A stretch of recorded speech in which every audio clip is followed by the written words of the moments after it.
हरे कृष्णा प्रभु जी and माता जी, आप सभी का एक बार फिर स्वागत है। हम भगवत गीता भगवान का गीत जो भगवान ने खुद अपने वाणी में अर्जुन को कुरुक्षेत्र में बताया था हमारे लिए, हम उसका अध्ययन करने का प्रयास कर रहे हैं और उस अध्ययन में हमें सफलता मिले, हम अच्छे से कर पाए। इसीलिए हम शुरुआत करेंगे प्रेयर से। हरे कृष्णा। हरे कृष्ण। ओम ओम अज्ञानतिमिरान्धस्य अज्ञानतिमिरान्धस्य ज्ञानाञ्जनशलाकया ज्ञानाञ्जनशलाकया चक्षुरुन्मीलितं येन चक्षुरुन्मीलितं तस्मै तस्मै श्रीगुरुवे श्रीगुरुवे नमः। नमः। श्रीचैतन्यमनोभीष्टं श्रीमनोभीष्टं स्थापितं येन येन भूतले स्वयं रूप स्वयं रूप कदा कदा मह्यं मह्यं ददाति ददाति स्वपदान्तिकम्। स्वपदान्तिकम्। वन्देऽहं वन्देऽहं श्रीगुरो श्रीगुरोः श्रीयुतपदकमलं श्रीयुतपदकमलं श्रीगुरुणवैष्णवाञ्च वैष्णवांश श्रीरूपं श्रीरूपं साग्रजातं साग्रजातं सहगण सहगण रघुनाथान्वितं तं सजीवम् सजीवम् अद्वैतं साद्वैतं सावधूतं सावधूतं परिजनसहितं परिजनसहितं कृष्णचैतन्यदेवम् कृष्णचैतन्यदेवं श्रीराधाकृष्णपादान् श्रीराधाकृष्णपादान् सहगण ललिता श्रीविशाखान्वितांश्च। श्रीविशाखान्वितांश्च च। हे हे कृष्ण कृष्ण करुणा करुणा सिन्धु सिन्धो दीनबन्धु दीनबन्धो जगत्पते जगत्पते गोपेश गोपेश गोपिका गोपिकान्त राधाकान्त राधाकान्त नमस्तुते। नमस्तुते। तप्त तत्त्वकाञ्चन काञ्चन गौराङ्गी गौराङ्गी राधे राधे वृन्दावनेश्वरी वृन्दावनेश्वरी वृषभानुसुते देवी वृषभानुसुते देवी प्रणमामि प्रणमामि हरिप्रिये। हरिप्रिये। वाञ्छाकल्पतरुभ्यश्च वाञ्छाकल्पतरुभ्यश्च कृपा कृपा सिन्धुभ्य एव सिन्धुभ्य च एव च पतितानां पतितानां पावनेभ्यो पावनेभ्यो वैष्णवेभ्यो वैष्णवेभ्यो नमो नमो नमः। नमः। जय श्री जय कृष्ण श्री कृष्ण चैतन्य चैतन्य प्रभु प्रभु नित्यानंद नित्यानंद श्री अद्वैत श्री अद्वैत गदाधर गदाधार श्रीवासादि गौर श्रीवासादि भक्त गौर भक्त वृंद। हरे हरे कृष्णा कृष्ण हरे हरे कृष्ण कृष्णा कृष्ण कृष्णा कृष्ण कृष्णा हरे हरे हरे। हरे हरे हरे राम राम हरे हरे राम राम राम राम राम। राम हरे हरे। हरे हरे कृष्ण कृष्ण हरे कृष्ण कृष्ण कृष्ण कृष्ण हरे कृष्ण हरे हरे हरे। हरे हरे राम हरे राम राम राम राम हरे राम हरे। हरे हरे। हरे हरे कृष्णा कृष्ण कृष्णा कृष्ण कृष्णा कृष्ण हरे हरे हरे। हरे। हरे हरे राम राम हरे हरे राम राम राम राम राम राम हरे हरे हरे। हरे। हम जय का स्वामी महाराज का प्रणाम मंत्र बोलेंगे। नमो ओम नमो ओम विष्णु पदाय विष्णुपादाय कृष्ण कृष्ण पृष्ठाय पृष्ठाय भूतले भूतले श्रीमते श्रीमते जय भक्ता पताका स्वामिनैति स्वामिनिति नामिने। नामिने। नमो नमो आचार्य आचार्य पदाय पदाय निताय निताय कृपा कृपा पदायिने पदायिने गौर गौर कथा कथा दामोदरे दामोदाय नगरागम तारिणे। नगराणाम तारिणे। अब हम प्रभुपाद जी का प्रणाम मंत्र बोलेंगे। नमो ओम नमो ओम विष्णु पदाय विष्णुपदाय कृष्ण कृष्ण पृष्ठाय पृष्ठाय भूतले भूतले श्रीमते भक्ति श्रीमते भक्ति वेदांत वेदांत स्वामिने स्वामिनिति नामिने। नामिने। नमस्ते नमस्ते सरस्वती सरस्वते देवे देवे गौरवाणी गौरवाणी प्रचारिणे प्रचारिणे निर्विशेष निर्विशेष शून्यवादी शून्यवादी पाश्चात्य देश पाश्चात्य देश तारिणे। तारिणे। जय श्री जय श्री कृष्ण कृष्ण चैतन्य चैतन्य प्रभु प्रभु नित्यानंद नित्यानंद श्री अद्वैत श्री अद्वैत गदाधर गदाधार वासादि गौर श्रीवासादि भक्त गौर वृंद। भक्त वृंद। ओम नमो भगवते वासुदेवाय। ओम नमो भगवते वासुदेवाय। ओम नमो भगवते वासुदेवाय। ओम नमो भगवते वासुदेवाय। ओम नमो भगवते वासुदेवाय। ओम नमो भगवते वासुदेवाय। हरे कृष्णा। हरे कृष्ण। आप सभी का एक बार फिर स्वागत है।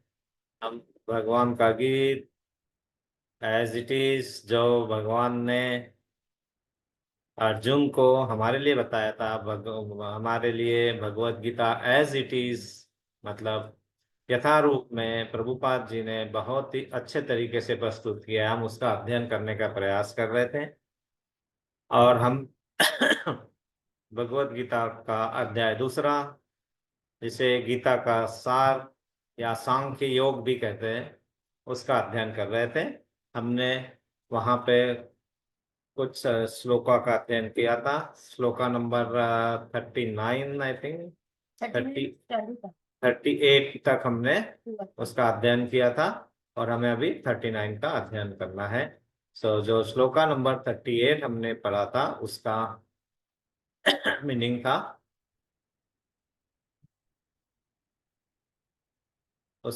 था, तुम सुख या दुख, हानि या लाभ, विजय या पराजय का विचार किए बिना युद्ध के लिए युद्ध करो। ऐसा करने पर तुम्हें कोई पाप नहीं लगेगा। मतलब आप धीरे धीरे, भगवान ने पहले तो आत्मा के बारे में सब बताया। देखो हमारे 5 विषय है भगवत गीता के। कौन कौन से 5 विषय है? आत्मा, परमात्मा, काल, कर्म, प्रगति, प्रकृति। तो भगवान सभी के बारे में इस गीता के सार में सब बताएंगे। तो पहले आत्मा के बारे में बताया भगवान ने, और आत्मा के द्वारा को समझा के कि हमारा ये शरीर जो है वो शरीर न होकर आत्मा है, और उसको किस रूप से हमें समझना चाहिए वो सब हमने पिछले श्लोकों में देखा था। भगवान ने अर्जुन को समझाने का प्रयास किया। अब धीरे धीरे भगवान कर्म की तरफ आएंगे। मतलब आपको कौन से कर्म करने चाहिए, क्या कर्म करने चाहिए, कौन से कर्म करने से आपको पाप लगेंगे, कौन से कर्म करने से नहीं लगेंगे, तो वो भी आएंगे धीरे धीरे। फिर भगवान ज्ञान योग के बारे में भी बता देंगे।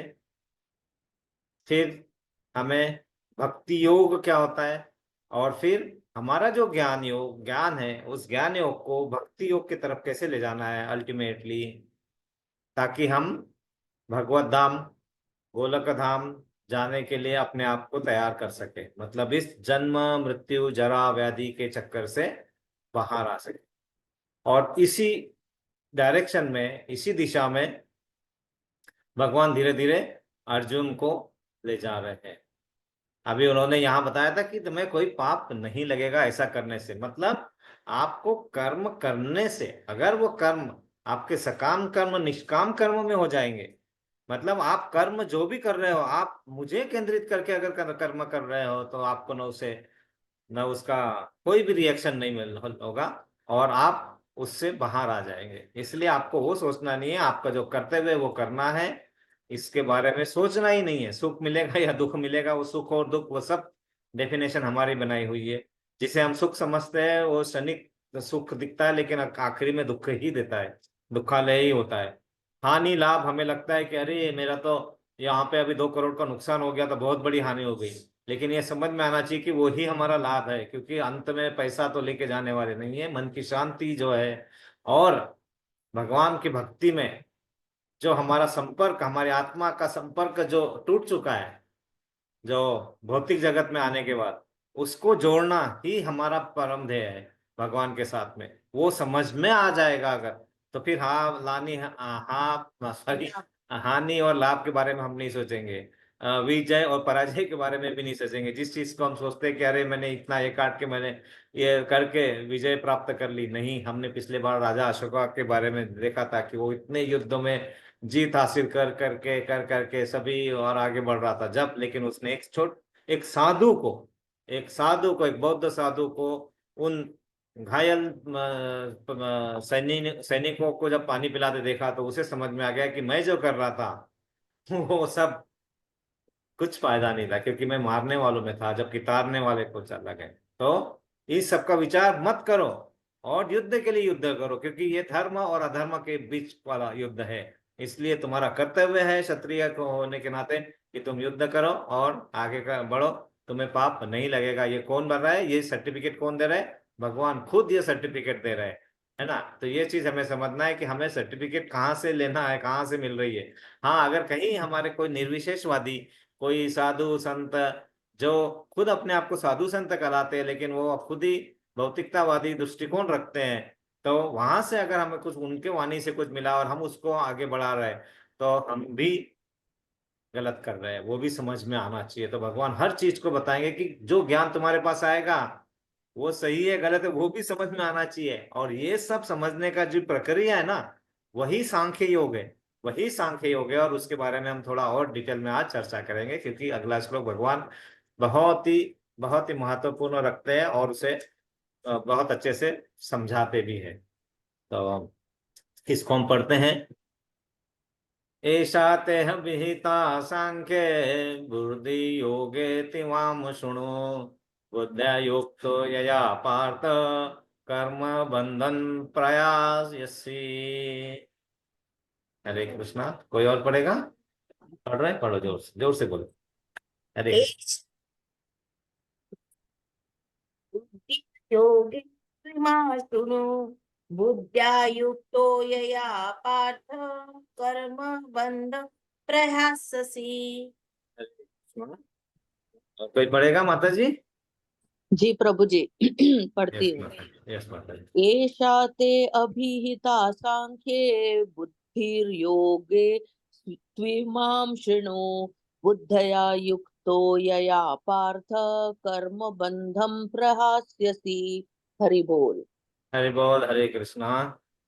तो इसका अर्थ है ऐसा, मतलब यह सब तेरे लिए अभिहिता, वर्णन किया गया, सांख्य वैश्लेषिक अध्ययन द्वारा, बुद्धि बुद्धि योगे निष्काम कर्म में, तू लेकिन, इमाम इसे, शुणु सुनो, बुद्धया बुद्धि से, युक्त साथ साथ, सहित या सहित, यया जिससे, पार्थ हे पृथा पुत्र, कर्म बंधन कर्म के बंधन से, प्रयासी मुक्त हो जाओगे। इसका अर्थ है यहां मैंने वैश्लेषिक अध्ययन मतलब सांख्य द्वारा इस ज्ञान का वर्णन किया है। अब निष्काम भाव से कर्म करना बता रहा हूं, उसे सुनो। हे पृथा पुत्र, तुम यदि ऐसे ज्ञान से कर्म करोगे तो तुम कर्म के बंधन से अपने को मुक्त कर सकते हो। तात्पर्य जय शिला प्रभुपाद। जय श्रीला प्रभु। वैदिक कोश निरुक्त के अनुसार सांख्य का अर्थ है विस्तार से वस्तुओं का वर्णन करने वाला, तथा सांख्य उस दर्शन के लिए प्रयुक्त मिलता है जो आत्मा की वास्तविक प्रकृति का वर्णन करता है, और योग का अर्थ है इंद्रियों का निग्रह। सो अर्जुन का युद्ध न करने का प्रस्ताव इंद्रिय तृप्ति पर आधारित था। वह अपने प्रदान कर्तव्य को भूलकर युद्ध से दूर रहना चाहता था, क्योंकि उसने सोचा कि धृतराष्ट्र के पुत्रों अर्थात उनके बंधु बांधवों को परास्त करके राज्य भोग करने की अपेक्षा अपने संबंधियों तथा स्वजनों को न मारकर वह अधिक सुखी रहेगा। दोनों ही प्रकार से वह मूल सिद्धांत तो इंद्रिय तृप्ति ही था। उन्हें जीतने से प्राप्त होने वाला सुख तथा स्वजनों को जीवित देखने का सुख, ये दोनों इंद्रिय तृप्ति के धरातल पर एक है, क्योंकि इससे बुद्धि तथा कर्तव्य दोनों का अंत हो जाता है। अतः कृष्ण ने अर्जुन को बताना चाहा कि वह अपने पितामह के शरीर का वध करके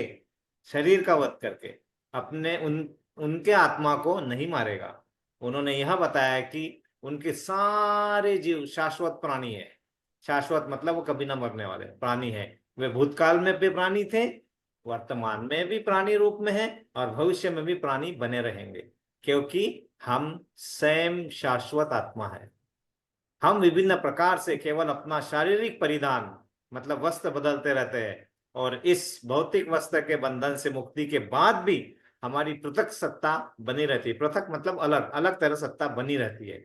भगवान कृष्ण द्वारा आत्मा तथा शरीर का अत्यंत विशद वैश्लेषिक अध्ययन प्रस्तुत किया गया है, और निरुक्ति कोश की शब्दावली में इस विशद अध्ययन को यहाँ सांख्य कहा गया है। इस सांख्य का नास्तिक कपिल के सांख्य दर्शन से कोई सरोकार नहीं है। इस नास्तिक कपिल के सांख्य दर्शन से बहुत पहले भगवान कृष्ण के अवतार भगवान कपिल ने अपनी माता देवहूति के समक्ष श्रीमद् भागवतम में वास्तविक सांख्य दर्शन पर प्रवचन किया था। उन्होंने स्पष्ट बताया है कि पुरुष या परमेश्वर क्रियाशील है, और वे प्रकृति पर दृष्टिपात करके सृष्टि की उत्पत्ति करते हैं। इसको वेदों ने तथा गीता ने स्वीकार किया है। वेदों में वर्णन मिलता है कि भगवान ने प्रकृति पर दृष्टिपात किया और उसमें आणविक जीवात्माएं प्रविष्ट कर दी। ये सारे जीव भौतिक जगत में इंद्रिय तृप्ति के लिए कर्म करते रहते हैं और माया के वशीभूत होकर अपने को भोक्ता मानते रहते हैं। इस मानसिकता की चरम सीमा भगवान के साथ सायुज्य प्राप्त करना है। यह माया तथा इंद्रिय तृप्ति जन्य मोह का अंतिम पाश है, और अनेकानेक जन्मों तक इस तरह इंद्रिय तृप्ति करते हुए कोई महात्मा भगवान कृष्ण यानी वासुदेव की शरण में जाता है, जिससे परम सत्य की खोज पूरी होती है। हरे कृष्णा। यहाँ ये बहुत बड़ा है तो हम इसको थोड़ा ब्रेक में करेंगे, हम इस पहले इस बारे में समझ लेते हैं, है ना। तो यहाँ पे बहुत ही अच्छा है, बहुत बहुत ये डिटेल में इस श्लोका का मीनिंग समझना, उसको डिटेल में समझना बहुत जरूरी है हमारे लिए। तो यहाँ पे अभी भगवान क्या बता रहे हैं कि सांख्य योग क्या है, मतलब सांख्य योग, मतलब सांख्य योग जो है वो उन वस्तुओं को विस्तार से बताना है जो हमें विस्तार से पता नहीं है जिसके बारे में, मतलब जैसे प्रकृति, जो नेचुरल प्रकृति है हमारी, उस प्रकृति के अंदर कौन कौन से एलिमेंट्स आते हैं इनके बारे में जानना, और फिर प्रकृति के परे कौन से एलिमेंट होते हैं उनके बारे में जानना। जैसे प्रकृति के परे आत्मा, भगवान, ये प्रकृति के परे होते हैं, इनका प्रकृति का इस पे कोई नियंत्रण नहीं होता है। इनफैक्ट भगवान नियंत्रित करते हैं आत्मा और प्रकृति को, दोनों को। और फिर आत्मा का स्वभाव अलग कैसे है ये समझना। फिर आत्मा का जो हमारा बॉन्डिंग था, इमोशनल बॉन्डिंग, मतलब हमारा जो बॉन्डिंग जो था पहला, वो अलग कैसे हो गया, कट कैसे हो जाता है, क्यों हम जुड़े नहीं रह पाते। ये सब चीजें, ये सब चीजों का अध्ययन जो हम करना चाहते हैं, डिटेल में अध्ययन, विस्तृत अध्ययन, उसको सांख्य योग कहते हैं, और वही हम समझने का प्रयास कर रहे हैं, और ये हम आज के क्लास में बहुत अच्छे तरीके से समझने का प्रयास करेंगे। यहाँ पे अर्जुन क्या हो रहा है, अर्जुन अपने इंद्रिय तृप्ति, मतलब भौतिकतावादी सोच के कारण वह ऐसा समझ रहा है कि अगर मैं इनको मार के क्या करूंगा, अरे इससे अच्छा तो बिना मारे राज करके शांति से रहूंगा धरातल पे, उनके मार कर मैं क्या सुखी रह पाऊंगा। भगवान समझाते हैं तुम मुझे नहीं मार रहे हो, तुम सिर्फ वो जो शरीर, जो वस्त्र है, वस्त्र को जला रहे हो, वस्त्र को अलग कर रहे हो, और जो आत्मा है वो अमर है, शाश्वत है, वो पहले भी प्राणी में थे, बाद में अभी भी है, बाद में भी रहेंगे, तो आपको उसकी चिंता करने की जरूरत नहीं है। इसका विश्लेषण मैं इसी चैप्टर में, इसी सांख्य योग में तुम्हें दे रहा हूं। अभी तुम्हें पहले कुछ श्लोकों में मैंने क्या बताया है कि भगवान कह रहे हैं ना, सॉरी मैंने नहीं, भगवान कह रहे हैं कि आत्मा के बारे में इतना जो डिटेल में बताया है, आत्मा क्यों हमारे जो परमात्मा का अंश है, लेकिन क्यों कट जाते हैं इस भौतिक जगत में आने के बाद, ऐसा क्या हो जाता है कि वो हमारा बंधन जो है वो टूट जाता है। और उसी को जोड़ने का प्रयास, मतलब भगवत गीता का अध्ययन, भगवान को समझना, भगवान के शरण में जाना, ये सब चीजें ही हमें समझना है। अब इसमें बहुत ही इंपॉर्टेंट चीज एक बताइए यहाँ पे कि सांख्य योग का जो एग्जाम्पल है, निर्विशेषवादी लोग क्या करते हैं, वो उदाहरण देते हैं किसका, नास्तिक कपिल का नाम आया यहाँ पे, कहाँ है नास्तिक कपिल, हाँ ये देखो, नास्तिक कपिल के सांख्य दर्शन। और सभी को हम जब गूगल करेंगे तो हमें सबसे पहले नास्तिक कपिल के सांख्य दर्शन का ही उदाहरण मिलता है। अब इसे समझना बहुत जरूरी है ना, क्योंकि नास्तिक कपिल मतलब क्या, और उन्होंने ये भी कहा है कि ये हमें उनको वो उनका जो सांख्य दर्शन है वो समझना, उसके बारे में, और उतने इसमें लिमिटेड नहीं रखने का, क्योंकि वो गलत है, वो अपरिपूर्ण है, क्योंकि उनकी सोच ही उतनी है, उनको उसके आगे समझ नहीं आ रहा है, इसलिए। और क्या बताया भगवान ने कि इसके बारे में आस्तिक कपिल ने, कपिल भगवान ने, जो 12 महाजनों में से एक है, उन्होंने ऑलरेडी भागवतम में स्कंद तीसरे में इस बारे में विस्तृत चर्चा की है, सांख्य योग के बारे में। तो सबसे पहले हम देखते हैं कि नास्तिक कपिल, मतलब उन्होंने क्या ऐसा कहा कि जो हमको नहीं मतलब हमारे लिए सही नहीं है। अगर हम भगवत गीता का ज्ञान नहीं है, अगर हमें कृष्ण भगवान ने जो बताया वो बारे में हमें पता नहीं है, तो हम उसी को ही सही मानते हैं। क्योंकि हम साइंस में जो पढ़ते हैं, विज्ञान में जो पढ़ते हैं, हम क्या करते हैं, विज्ञान में हम हर चीज को प्रयोग के साथ जोड़ते हैं, और उसको उसका कहीं ना कहीं हम उसका जो आउटपुट है, जो उसका परिणाम है, वो परिणाम को ही हम सब मान लेते हैं। लेकिन हमने देखा था लास्ट इसमें, अगर आपको याद होगा, तो हम परिणाम की तरफ नहीं देखते, हमारे प्रयासों पे, हमारे प्रयत्नों को, हमारे प्रयत्न और प्रयास हमारे अच्छे मैक्सिमम लेवल के होने चाहिए, जितना हम कैपेसिटी में है, और नहीं है तो कैपेसिटी डेवलप करना होता है, और उन प्रयत्न और प्रयासों को करना है। परिणाम को हमें सोचना नहीं है, क्योंकि हमारी जो बुद्धि है, जो मन है, जो फॉल्स ईगो है, वो सब हमारी सोच को मर्यादित कर देता है। और हमारी सोच ही उतनी मर्यादित होने के कारण हम कितना सोच सोच के सोच पाएंगे, हमारा हम उतना सोच ही नहीं पाएंगे जितना भगवान हमें देने के लिए तैयार है। इसीलिए बोलते परिणाम के लिए, परिणाम के को सामने रख के जो भी किया जाता है वो भौतिकतावादी है, वो साइंस है हमारा। लेकिन हमारा जो आध्यात्मिक विज्ञान है, वो विज्ञान हमें बताता है कि हमें प्रयत्न और प्रयासों पे ध्यान रखना है, और वो शुद्ध होने चाहिए। प्रयत्न और प्रयास शुद्ध होने चाहिए। और वो शुद्ध कैसे हो? शुद्ध होने के लिए हमें सबसे पहले तो ये होना चाहिए, सपोज हमें शुद्ध करना है तो हमें पहले क्या करना है कि हमें जड़ को पानी देना चाहिए, है ना, झाड़ के जड़ को। लेकिन वो जड़ है कहाँ? वो जड़ है कहाँ? कैसे ढूंढूं मैं, है ना? अभी भौतिकतावादी इसमें कैसे कहते हैं ना कि अभी एक आदमी ऐसे सवेरे सवेरे से जोक करके बताता है, ऐसा व्हाट्सएप पे डालता है कि आज मैं सवेरे सवेरे सवेरे मुझे साक्षात्कार हो गया। क्या साक्षात्कार हो गया? कि मैं कौन हूँ, मैं कहाँ हूँ, मैं क्या करने आया हूँ, मैं क्या कर रहा हूँ, मुझे क्या करना चाहिए। ये सब प्रश्न मेरे मन में आ रहे थे। यही तो भगवत गीता के विषयों में आता है ना कि अपने बारे में समझना, तुम कौन हो, कहाँ से आए हो, तुम्हारा कर्तव्य क्या है, ये सब है। ये सब हो रहा था। और बाद में उनने उस आदमी कहता है कि थोड़ी देर में मेरे ऊपर धड़ से पानी गिरा और बताया कि तुम गधे हो, यहाँ पे लेटे हुए हो, है ना, तुम्हारा कर्तव्य है नहाना है, उठना है, खाना है और जाके अपनी नौकरी करके पैसे कमाना लाना है, चलो निकलो। तो बोले मेरा पूरा साक्षात्कार हो गया। तो ये हमारी निर्विशेषवादी सोच है ना, तो लिमिटेड, क्योंकि हम उतना ही सोच पाते हैं ना, क्योंकि हमारे सामने उतना होता है। इसलिए भगवान क्या कह रहे हैं? आप चिंता मत करो, आप प्रयत्न प्रयास करो, लेकिन सही प्रयत्न, सही प्रयास, मतलब जड़ को ढूंढना, वो जड़ सही है कि नहीं पता करना, फिर उस जड़ को पानी देना। तो उस जड़ को पानी देने से क्या होगा? सब तनों को पानी मिल जाएगा, सब पत्तियों को पानी मिल जाएगा, और फिर हम जो करना चाहते हैं वो सही डायरेक्शन में करेंगे। और ये सब सिखाने के लिए जो योग है वो सांख्य योग है ना। तो सांख्य योग नास्तिक कपिल ने किस तरह बताया, आप देखिए, ये है सांख्य योग। लेकिन नास्तिक कपिल ने क्या कहा कि उन्होंने बताया, कुछ एग्जाम्पल दिए, है ना, और सबको जो सामने दिख रहा है वो एग्जाम्पल सभी को लगता है हाँ बिल्कुल ऐसा ही तो है। तो उसने पहले बताया कि गाय घास खाती है और दूध देती है, और वो गाय का घास खाना से दूध देना वो ऑटोमेटिक सब अपने आप होते रहता है, कोई कराता वराता नहीं है उसका, उसके पीछे कोई दूसरा कोई रहस्य नहीं है।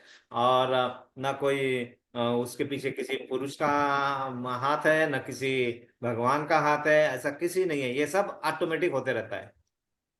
अगर ये सब ऑटोमेटिक होता रहता है तो फिर कुत्ता अगर घास खाएगा तो दूध देगा क्या? बैल अगर घास खाएगा तो दूध देगा क्या? हम घास खाएंगे तो दूध दे पाएंगे क्या? अगर ये सब नहीं है तो फिर गाय को ही ऐसा किसने बनाया कि वो घास खा के दूध दे सकती है, बाकी सब घास खा के दूध नहीं दे सक रहे, तो फिर ये किसने बनाया?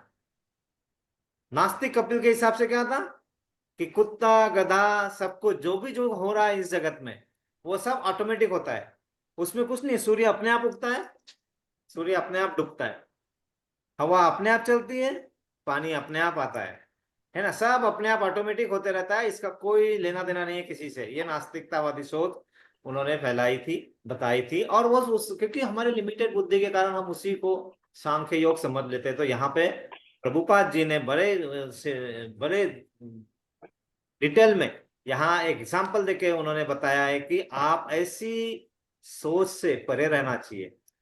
और कब रह सकते हैं? जब हमें पता रहेगा कि सही क्या है और गलत क्या है, मतलब किस डायरेक्शन में जाना है, कौन सा सही ज्ञान है और कहाँ से प्राप्त करना है। इसलिए उन्होंने कहा भगवत गीता यथारूप, जो गुरु परंपरा से आती है, तो यथारूप को हमें स्वीकार करना है। और ये सब जो नास्तिकतावादी सोच है, ये सब नहीं है। तो ये हमें हमें पता है कि सब चीजें जो हो रही है उसके पीछे एक परम नियंत्रक है।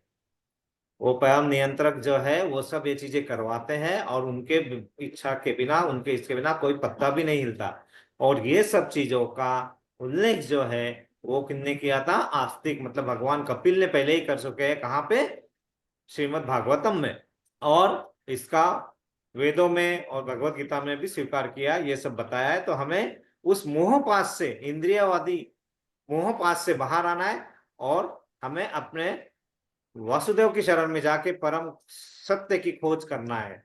ये सब इस श्लोक का, इस यहाँ तक का विवरण है, उसका अर्थ है। इसमें और भी उन्होंने बताया कि महत्त्व, उसके बारे में हम पढ़ेंगे अभी थोड़ी देर के बाद। इसके आगे का हम पढ़ लेते हैं। तो यहाँ तक हमें जो एनर्जी लगानी है वो किस डायरेक्शन में लगानी है, एनर्जी लगानी है तो एनर्जी से हमें क्या प्राप्त होगा ऊर्जा लगाने से। तो ऊर्जा भौतिकतावादी सोच के साथ लगाएंगे तो हमें भौतिकतावादी आउटपुट आएगा, लेकिन वही आध्यात्मिक होकर हमारी ऊर्जा को केंद्रित करके हम अगर उसका संकलन करेंगे तो हमें जरूर ही वही फल प्राप्त होगा जो सही मायने में हमारे लिए उपयोगी है। नहीं तो ऐसे फल आएंगे जो हमारे लिए थोड़े क्षणिक आनंद तो देंगे, लेकिन आखिरी में दुख ही देखे जाएंगे, क्योंकि हमें उसका ज्ञान नहीं होता है।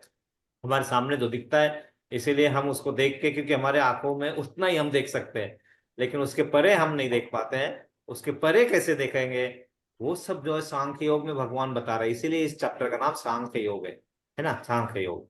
हम आगे का पढ़ते हैं, क्योंकि इसमें बहुत कुछ आगे और भी हमें सीखने को मिलेगा आगे। तो माता जी नेक्स्ट पैराग्राफ पढ़ेंगे। जी प्रभु जी पढ़ती हूँ। यस माता जी। अर्जुन ने कृष्ण की शरण ग्रहण करके पहले ही उन्हें गुरु रूप में स्वीकार कर लिया है। शिष्यस्ते अहम शाधि माम त्वाम प्रपन्नम। फलस्वरूप कृष्ण अब उसे बुद्धि योग या कर्म योग की कार्य विधि बताएंगे, जो कृष्ण की इंद्रिय तृप्ति के लिए किया गया भक्ति योग है।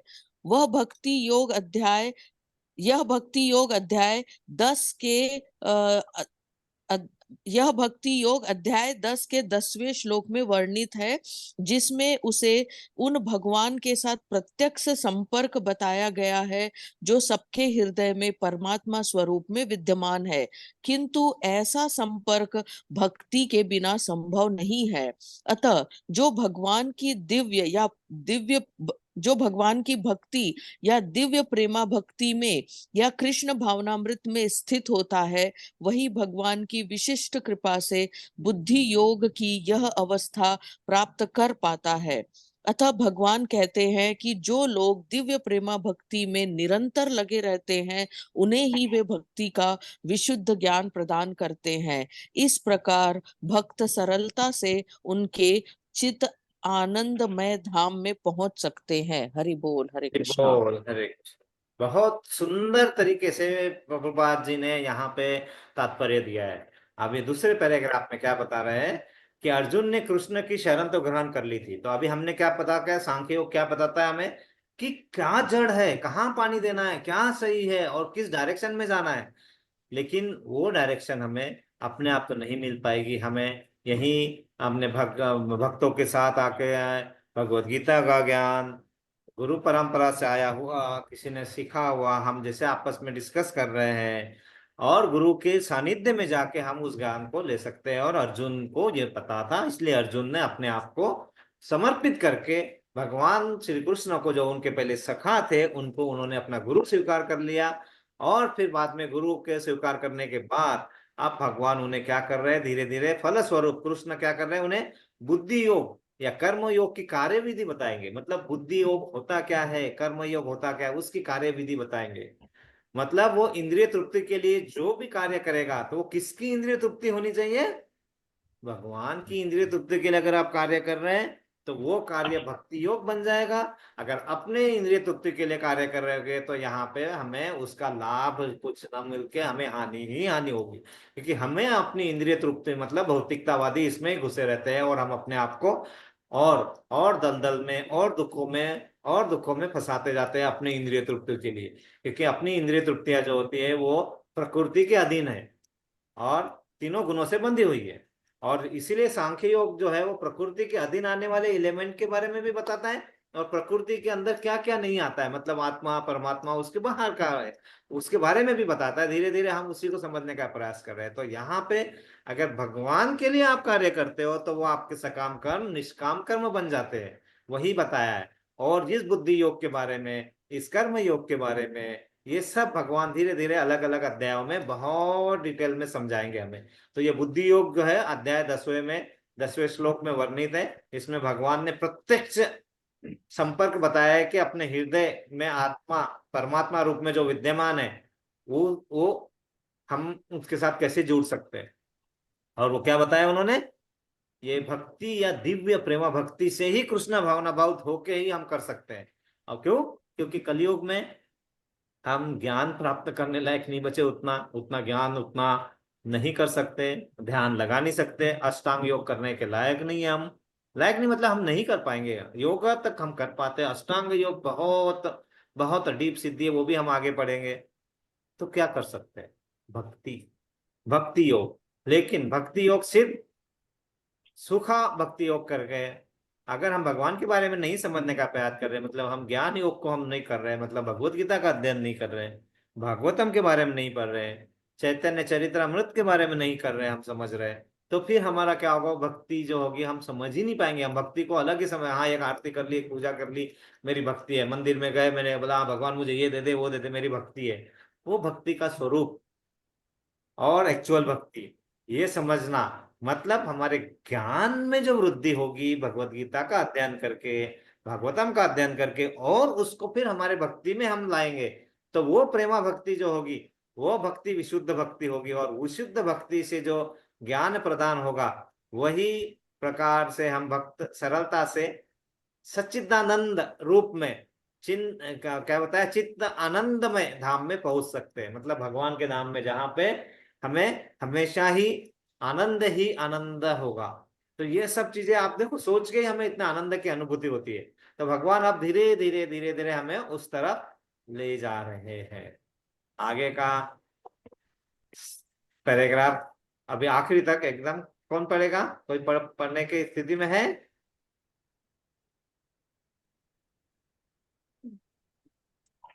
या तुम वास्ते पढ़ो, तुम पढ़ो। ओके, मोना पढ़ रही, मोना बताइए। हाँ, इस प्रकार इस श्लोक में वर्णित बुद्धि योग भगवान कृष्ण की भक्ति है। और यहाँ पर उल्लेखित सांख्य शब्द का नास्तिक कपिल द्वारा प्रतिपादित अनीश्वरवादी सांख्य योग से कुछ भी संबंध नहीं है। अतः किसी को यह भ्रम नहीं होना चाहिए कि यहाँ पर उल्लेखित सांख्य योग का अनीश्वरवादी सांख्य से किसी प्रकार का संबंध है। न ही उस समय उसके दर्शन का कोई प्रभाव था, और न कृष्ण ने ऐसी ईश्वर विहीन दार्शनिक कल्पना का उल्लेख करने की चिंता की। वास्तविक सांख्य दर्शन का वर्णन भगवान कपिल द्वारा श्रीमद् भागवत में हुआ है, किंतु वर्तमान प्रकरणों में उस सांख्य से भी कोई सरोकार नहीं है। यह सांख्य का अर्थ है शरीर तथा आत्मा का वैश्लेषिक अध्ययन। भगवान कृष्ण ने आत्मा का वैश्लेषिक वर्णन अर्जुन को बुद्धि योग या कर्म योग तक लाने के लिए किया। अतः भगवान कृष्ण का सांख्य तथा भागवत में भगवान कपिल द्वारा वर्णित सांख्य एक ही है। ये दोनों भक्ति योग है। अतः भगवान कृष्ण ने कहा है कि केवल अल्पज्ञ ही सांख्य योग तथा भक्ति योग में भेदभाव मानते हैं। सांख्य योग्यो पृथुक बालाः प्रवदन्ति न पंडिताः। निसंदेह अनीश्वरवादी सांख्य योग का भक्ति योग से कोई संबंध नहीं है। फिर भी बुद्धिहीन व्यक्तियों का द्वारा है कि दावा है कि भगवत गीता में अनीश्वरवादी सांख्य का ही वर्णन हुआ है। अतः मनुष्य को यह जान लेना चाहिए कि बुद्धि योग का अर्थ कृष्ण भावनामृत में पूर्ण आनंद तथा भक्ति के ज्ञान में कर्म करना है। जो व्यक्ति भगवान की तुष्टि के लिए कर्म करता है, चाहे वह कर्म कितना भी कठिन क्यों न हो, वह बुद्धि योग के सिद्धांत के अनुसार कार्य करता है और दिव्य आनंद का अनुभव करता है। ऐसी दिव्य व्यस्तता के कारण उसे भगवत कृपा से स्वतः संपूर्ण दिव्य ज्ञान प्राप्त हो जाता है, और ज्ञान प्राप्त करने के लिए अतिरिक्त श्रम किए बिना ही उसकी पूर्ण मुक्ति हो जाती है। कृष्ण भावना भावित कर्म तथा फल प्राप्ति की इच्छा से किए गए कर्म में विशिष्टया पारिवारिक या भौतिक सुख प्राप्त करने की इंद्रिय तृप्ति के लिए किए गए कर्म में प्रचुर अंतर होता है। अतः बुद्धि योग हमारे द्वारा संपन्न कार्य का दिव्य गुण है। हरे कृष्ण। हरे कृष्ण। बोल। बोल। बहुत ही सुंदर वर्णन किया यहाँ पे। भगवान अब धीरे धीरे हमें बता रहे हैं, क्या बता रहे? इस प्रकार इस श्लोक में वर्णित बुद्धि योग मतलब भगवान कृष्ण की भक्ति है। यहाँ पर उल्लेखित सांख्य योग मतलब नास्तिक कपिल द्वारा जो बताया उसके साथ कोई कनेक्शन नहीं है। भगवान ने उस ईश्वर विहीन दार्शनिक कल्पना का सिरे से खारिज किया है, उसका वैसा हो नहीं सकता है। अब भगवान ने क्या किया है कि क्या बताया हमें कि आपको इस सांख्य योग के द्वारा ये समझना चाहिए कि भक्ति योग ही सबसे सर्वोच्च है। क्योंकि भक्ति योग मतलब भगवान को समझ के बाद में जो उस दिशा में हम जब बढ़ते हैं तो हमें फिर हमारे कार्यों को मेहनत द्वारा करने की जरूरत नहीं है, बुद्धि द्वारा करने की जरूरत है। बुद्धि से मतलब हमें गधागिरी नहीं करना है, हमें भगवान के बारे में समझ के फिर उस दिशा में जाना है। हमको ये पता है कि आ, कुछ हमारे पहले कथाओं में शिव जी और जी और पार्वती माता के सामने भगवान कृष्ण और कार्तिकेय खड़े थे और उन्हें कहा गया कि आपको एक कार्य दिया जाएगा कि क्या करना है आपको, पूरे ब्रह्मांड का चक्कर लगा के लाना। गणपति। गणपति, हमने कृष्ण बोला, हाँ। सॉरी, हरे कृष्णा। गणपति, गणेश जी, गणेश जी, मैंने क्या कार्तिकेय और कृष्ण बोला? हाँ। हाँ, कार्तिकेय और गणपति। गणपति महाराज। तो जब उन्हें ये कहा गया कि आपको पूरे ब्रह्मांड का चक्कर लगा के आना है और जो पहले आएगा उसे उसकी जीत होगी, तो गणपति जी ने क्या किया, जल्दी से उठे और धीरे धीरे धीरे धीरे चलते हुए अपने माता पिता मतलब हमारे शंकर जी और पार्वती माता के इर्द गिर्द चक्कर लगाए और वापस आ गए। और कार्तिकेय पूरे ब्रह्मांड को चक्कर लगाने निकले और वो बहुत देर के बाद आए और यहाँ देखा कि गणेश जी तो पहले ही आ चुके, क्योंकि कार्तिकेय के पास तो अच्छे वाहन थे, वो तो बहुत फास्ट जा सकते थे। गणपति के बाद तो हमारे मूषक राज जो धीरे धीरे धीरे धीरे धीरे धीरे जाते हैं, तो कार्तिकेय को पता था कि जीत तो मेरी ही होने वाली है। लेकिन जब आके देखता है कि ये तो वहां पे ऑलरेडी है, तो बोलते तुम गए नहीं? बोले मैं तो बहुत चक्कर लगा लिया ब्रह्मांड के। बोले कैसे लगाया? तो फिर वो बुद्धि का उपयोग करके बताया कि यहाँ अगर आप भगवान, अगर यहाँ पे हम चक्कर लगा लेते तो हमारा ब्रह्मांड का चक्कर। एक सिंपल सा उदाहरण, यही चीज भगवान यहाँ समझाने का प्रयास कर रहे हैं कि आपके जो कर्म करेंगे, आप अपने कर्म परिश्रम करके बिना बुद्धि डाले अगर कर रहे हो तो वो सकाम कर्म ही होते रहेंगे और आपको उस कर्म से कितने फल मिल पाएंगे? भौतिकतावादी फल मिल पाएंगे, है ना? तो उससे आपका यह जन्म मृत्यु जरा व्याधि का चक्र तो टूटने वाला नहीं है। इसीलिए क्या बता रहे हैं, केवल अल्पज्ञ लोग ही क्या कर रहे हैं कि सांख्य योग तथा भक्ति विवेक इसमें भेदभाव करते हैं। और भगवान ने क्या बताया, सांख्य योग जो मैं बता रहा हूं ये और भक्ति योग दोनों एक ही है, दोनों एक ही है।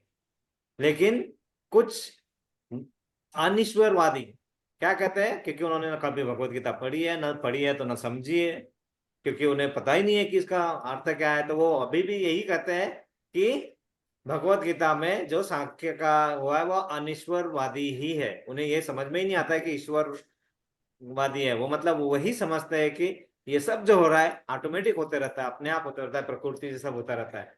लेकिन प्रकृति के परे, जो प्रकृति के नियंत्रण में नहीं है, प्रकृति जिससे नियंत्रित रहती है, उस बारे में उन्हें ज्ञान ही नहीं होता है। और वही ज्ञान हमारे बुद्धि योग के द्वारा अर्जित करके भक्ति योग में कन्वर्ट करते हैं। जब हम भगवान के सानिध्य में जाते हैं तो वही सांख्य योग समझाने का प्रयास। तो सांख्य योग और भक्ति योग दोनों एक ही है, भगवान ने बताया।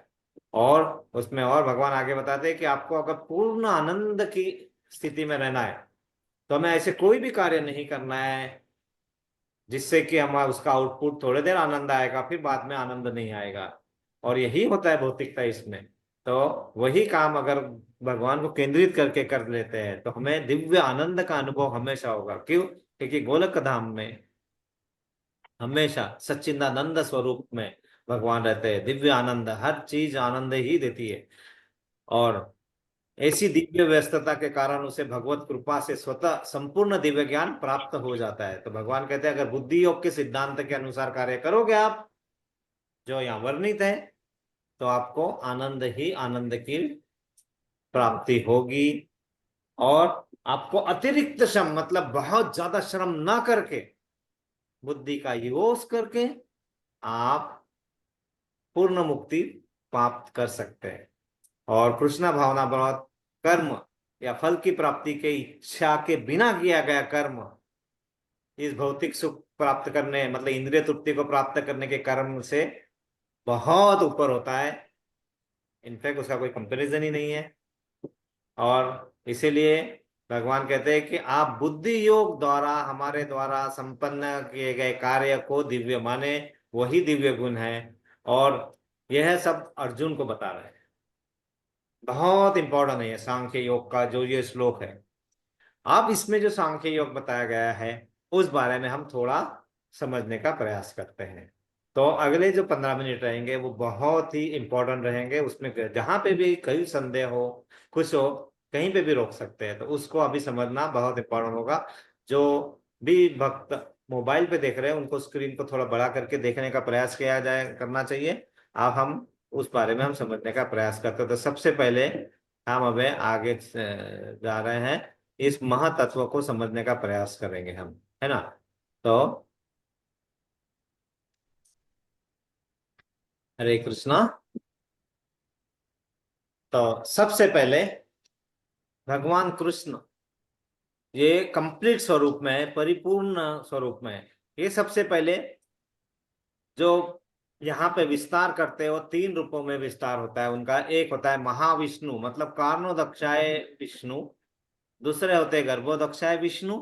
और तीसरे होते हैं क्षीरोदक्षाय विष्णु। जो पहले मैं इसको आपको गोलाकार से बताता हूं तो आपको अच्छे से समझ में आएगा। ये देखिए,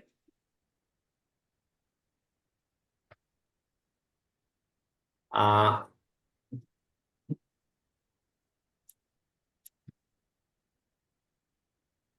अब आ, आप दिख रहा है आपको? जी प्रभु जी, दिख तो रहा है। दिख तो रहा है ना। तो मैं इसको जहां जहां पॉसिबल है उसको थोड़ा और बड़ा हाँ करके दिखाएंगे, है ना। हाँ। सबसे पहले तो मैं इसको थोड़ा जूम इन करता हूँ और ये बताने का प्रयास करता हूँ कि सबसे उच्चतर लोग जो है, हम यहाँ जाते हैं तो यहाँ देखिए सबसे, ये इसको गोलका चार्ट बोलते हैं ना। तो ये देखो सबसे ऊपर ये जो है ये गोलका धाम है। यहाँ पे भगवान अपने सच्चिदानंद स्वरूप में होते हैं। आप इधर देखिए चैतन्य महाप्रभु, यहाँ पे उनकी सब, ये जो हर कमल की जो पंखुड़ियां है वो कौन है? ये सब सखिया है, सखिया है। और उनके सखा, मतलब ये राधा रानी की सखिया है यहाँ पे उनके सब। और यहाँ पे देखिए हर पत्ती में देखिए आप, यहाँ पे भगवान कृष्ण अलग अलग लीलाओं में दिखेंगे आपको। तो यहाँ पे भगवान कृष्ण की हर लीलाएं सच्चिदानंद स्वरूप में हर पंखुड़ियों में आपको दिखेगी। थोड़ा थोड़ा देख पा रहे होंगे अगर आप तो। देखिए हर हर हर लीलाओं दिख का। रहा हाँ, दिख रहा है अच्छे से। दिख रहा है अच्छे से। अच्छे से दिख रहा है ना, बहुत अच्छा। हम्म। और यहाँ पे हर, मतलब यहाँ पे हर लीला आनंद देने वाली लीला होगी यहाँ पे हर। तो ये है सबसे ऊपर जो गोलक धाम। हाँ, गोलक धाम। यहाँ पे आप देखिए, यहाँ पे लिखे गोलक वृंदावन लिखा हुआ है ना, गोलक वृंदावन। और भगवान कृष्ण वृंदावन से कभी बाहर नहीं आते। तो वो क्या करते हैं, भगवान अपने, किसी का माइक शुरू हो गया है, एक मिनट में देख लेता हूँ। ओके, ठीक है। सो यहाँ पे भगवान अभी इस गोलक का चार्ट को हम समझने का प्रयास करें तो भगवान क्या करते हैं, गोलक का धाम मतलब वृंदावन से बाहर तो कभी नहीं रहते, सच्चिदानंद स्वरूप में वहीं पे रहते हैं। तो वो क्या करते हैं, जब हम बाहर जब आते हैं तो वो पहले चार उनके पहले एक्सपांशन है। अभी ऊपर देखिए, पहला एक्सपांशन है, यहाँ पे देखिए अनिरुद्ध, ऊपर सबसे ऊपर अनिरुद्ध, ये देखो ऊपर दिख रहा है, ये सबसे ऊपर लिखा है श्री अनिरुद्ध। राइट साइड में देखेंगे तो हमें दिखेंगे श्री वासुदेव, जो धर्म और ऋग्वेद को संबोधित करते हैं। तो यहाँ आएंगे हम नीचे तो संकर्षण, श्री संकर्षण यजुर्वेद या अर्थ बताते हैं। यहाँ आएंगे प्रद्युम्न, मतलब काम और सामवेद। जो ऊपर हमने देखा था वो श्री अनिरुद्ध थे, वो मोक्ष या अथर्ववेद। तो सबसे पहले भगवान जो है वो अपने आप को इन चार इसमें विस्तारित करते हैं, और वहां से फिर वो विस्तारित रूप आगे आगे आगे हमारे हर चीजों को कार्यान्वित करते हैं। लेकिन भगवान कृष्ण अपने ओरिजिनल स्वरूप में हमेशा गोलक वृंदावन में उपस्थित रहते हैं। अब यहाँ नीचे आएंगे तो आप देखें, यहाँ दिख रहा है आपको मथुरा, फिर जगन्नाथपुरी, फिर द्वारका। तो ये गोलक धाम जो है, तो जो हमारे यहाँ पे पृथ्वी पे, भौतिक पृथ्वी पे जो भी होता है वो उसका प्रतिबिंब है। तो इसका एक्चुअल सब वहां पे प्रेजेंट है, और उसका नीचे जो है भगवान यहाँ पे जो लीलाएं करने आते हैं वो उसका प्रतिबिंब होता है। तो मथुरा में उनका जन्म दिखाया, जगन्नाथपुरी में, और द्वारका, उस बारे में हम करेंगे चर्चा जैसे जैसे आगे आएगा। पहले गोलक का चार्ट को, तो ये सबसे पहले गोलक का धाम ये समझना। तो हमारा सबसे बड़ा मेन उद्देश्य क्या है कि हमें इस तरह से कार्य करना है इस मनुष्य जन्म में, कि हमारा उद्देश्य होना चाहिए कि हम इस गोलक धाम में आने का प्रयास करना चाहिए। प्रयास की बात कर रहा हूं मैं, प्रयास कर रहे हैं ना, प्रयास। उसके नीचे आएंगे तो हमें दिखेंगे अयोध्या। यहाँ पे देखो अयोध्या है, अयोध्या है ना। उसके उसके नीचे हम आते हैं तो हमें मिलेंगे देवी धाम, है ना। इसको हरिधाम भी बोलते हैं, वैकुंठ या हरिधाम, वैकुंठ। यहाँ पे क्या है, सभी देवी देवताओं का वास होता है। यहाँ पे देखिए आप, है ना, यहाँ पे सब देवी देवता, परशुराम, विष्णुसेन, श्री वामन, रति, निरुद्ध, ऋषिकेश, ये सब आपको, कांति, केशव, वासुदेव, ये सब आपको, लक्ष्मी माता, ये सब आपको यहाँ पे मिलेंगे। ये धाम जो होता है ये होता है हरिधाम। लेकिन ये भी धाम जो है पूर्ण शाश्वत नहीं है। क्यों? क्योंकि यहाँ पे भी जब उनके, हाँ, उनकी आयु बहुत ज्यादा है, हमारे से बहुत ज्यादा है। क्योंकि हमें पता होना चाहिए कि जो ब्रह्मा का एक दिन होता है वो हमारे यहाँ के भौतिकतावादी दिन के 43 अरब 1000 दिनों का मिला के एक दिन बनता है 43 अरब, है ना। मतलब वो लाख, हजार, करोड़, 10 करोड़, अरब, तो 43 अरब हजार दिन एक ब्रह्मा के दिन में होते हैं। और उस तरह से अगर हम आयु करेंगे तो सभी देवी देवताओं की बहुत लंबी आयु होती है, इसलिए हमें वो शाश्वत जैसे लगते हैं। लेकिन वहां पे भी शाश्वत नहीं है। जब भी उनका भी वो आयु समाप्त होता है तो वो भी किसी न किसी दूसरे इसमें जाते हैं। ये नीचे जब हम आते हैं तो यहाँ पे है ये ब्रह्म ज्योति। और क्या होता है कि जो भी भगवान को शिव शक्ति के रूप में जानते हैं, मतलब भगवान से निकली हुई ज्योति, वही वहां तक ही उनको समझ में आते हैं। भगवान को कोई आकार नहीं है, भगवान कोई आदान प्रदान नहीं करते, सुखों का या आनंद की अनुभूति का आदान प्रदान नहीं करते, उनका आकार नहीं है, वो बोलते नहीं है, वो हमसे बात नहीं करते। यहाँ तक कि जिनकी सोच होती है कि वो सिर्फ एक प्रकाश है, वो ब्रह्म ज्योति तक ही आ पाते हैं। उन्होंने कितने भी अच्छे कार्य करके ब्रह्म ज्योति तक उनका होता है। इसीलिए भगवान को उस दायरे से बाहर का हमें समझना है कि भगवान सिर्फ प्रकाश देने वाले नहीं है, एनर्जी का स्रोत नहीं है सिर्फ, वो आकार भी लेते हैं, लीलाएं भी करते हैं, और आनंद की अनुभूति आदान प्रदान भी होता है, मतलब वो सच्चिदानंद स्वरूप में। तो यह है हरिधाम। उसके नीचे आते हैं, यह है महेश धाम। यहाँ पे देखिए, यहाँ पे शंभु, ये महाकाल धाम है। यहाँ देखिए, ये इसको हम देखेंगे तो इसके ऊपर सदाशिव लोक है, ब्रह्मा ज्योति। वहां नीचे जो है वहां ये शंभु, रमा देवी। और यहाँ पे जो सबसे पहले जो पुरुष जो रूप में विस्तारित है, ये सबसे पहले विष्णु है, वो है कार्णोदक्षाय विष्णु। जो सबसे पहले कार्णोदक्षाय विष्णु जो कारनाय समुद्र में लेटे होते हैं, और इनके एक एक पोर से जहां से पसीना निकलता है, एक एक पसीने वाला एक एक पोर से एक एक ब्रह्मांड की निर्मित होती है। और ये कार्णोदक्षा विष्णु अपने आप को हर एक ब्रह्मांड में रखते हैं, हर एक ब्रह्मांड में कार्णोदक्षा विष्णु। और जब इनकी ये प्रकृति कैसे बनती है, तो यहाँ देखिए, ये जो है काले एक बादल दिख रहे हैं आपको लेफ्ट साइड में, यहाँ जो कर्सर दिखा रहा हूं, यहाँ जो बादल दिख रहे हैं, ये बादल है महातत्व, 24 महातत्व, वो भी हम अभी बात करेंगे थोड़ी देर में, 5 मिनट में।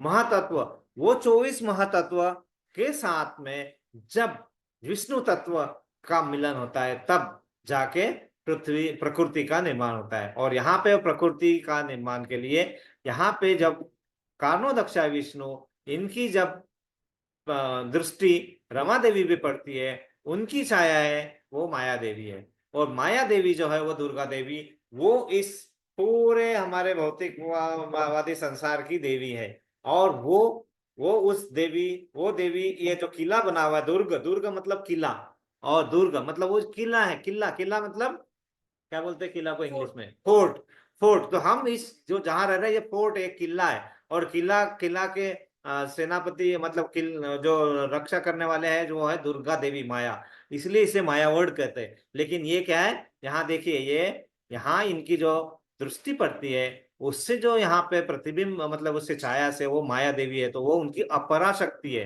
तो शंभु तत्व माया देवी के साथ, यहाँ पे महतत्व के साथ मिलके फिर हमारी जो ब्रह्मांड की उत्पत्ति होती है, वो होता है देवी धाम, जिसमें हम रहते हैं, देवी धाम।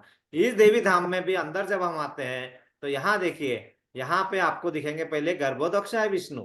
ये यहाँ पे गर्भोदक समुद्र में लेटे हुए हैं, स्नाग, शेषनाग पे, जिसमें महालक्ष्मी जी उनके पैर दबा रही है। और उनके नाभि से जो नाभि से जो कमल निकलता है, यहाँ पे देखिए ऊपर, उस कमल में से ब्रह्मा जी की, जो इस सृष्टि के निर्माण करते हैं, हमारी सृष्टि, वो ब्रह्मा जी, वो कहाँ से है? वो इस गर्भोदक्षाय विष्णु के नाभि से निकलते हैं। और यहाँ पे देखिए, ये पूरे 14 लोक दिखाए गए हैं। हम यहाँ पे रहते हैं भूर लोक में, 7वें लोक में, पृथ्वी लोक पे। उसके ऊपर का लोक है भूवर लोक, फिर स्वर लोक, फिर महर लोक, फिर जनलोक, फिर तपोलोक और सत्यलोक। ये 7 लोक जो है ऊपर वाले लोक है। हम यहाँ पे इन बारों में जो सत्य लोक है, वो ब्रह्मा जी का लोक है। और नीचे अतल, वितल, सुतल, तलातल, महातल और रसातल, इसका भी यहाँ पे वर्णन किया गया है कि अतल मतलब राक्षसों का लोक है, वितल है राक्षसों का लोक जहाँ शिव जी यहाँ निवास करते हैं, सुतल बलि महाराज का लोक है जहाँ वामन देव यहाँ निवास करते हैं, तलातल दैत्यमय दानव का लोक है, महातल सर्पों का लोक है, रसातल दैत्यों का लोक है, पाताल फिर सर्पों का, जहाँ वासुकी जिनका समुद्र मंथन में जिन्होंने मदद की थी देव देवताओं को, और मतलब वो समुद्र मंथन के लिए अपने आप को प्रस्तुत किया था रस्सी की जगह वासुकी। और ऊपर भूवर लोक प्रेतात्माओं का लोक है, भूर जो है वो मनुष्य और अन्य नश्वर प्राणियों का लोक है, स्वर जो है देवताओं का लोक है, महर लोक जो है भृगुमुनि और प्रजापतियों का लोक है, जनलोक प्रजापतियों का लोक है, तपोलोक 4 कुमारों का लोक है, सत्यलोक ब्रह्मा जी का लोक है। तो यहाँ पे ये जो गर्भोदक्षाय विष्णु है, गर्भोदक्षाय विष्णु क्या करते हैं कि यहाँ पे देखिए, जो हम यहाँ समझने का प्रयास कर रहे थे, गर्भोदक्षाय विष्णु जो यूनिवर्स जो क्रिएट होते हैं ना, उसमें हर यूनिवर्स में अपने आप को ले जाते हैं। तो हर वहां कार्णोदक्षाय विष्णु के हर एक पोर से जो एक एक ब्रह्मांड निकलता है, उस ब्रह्मांड के अंदर एक एक गर्भोदक्षाय विष्णु होते हैं। और जो कार्णोदक्षाय विष्णु है, वो पूरी जो टोटल मटेरियल एनर्जी है, उसके अंदर जो रहते हैं मटेरियल कंप्लीट फुल एनर्जी, वो है कार्णोदक्षाय विष्णु। और फिर वहां पे हम आगे देखते हैं, यहाँ पे जो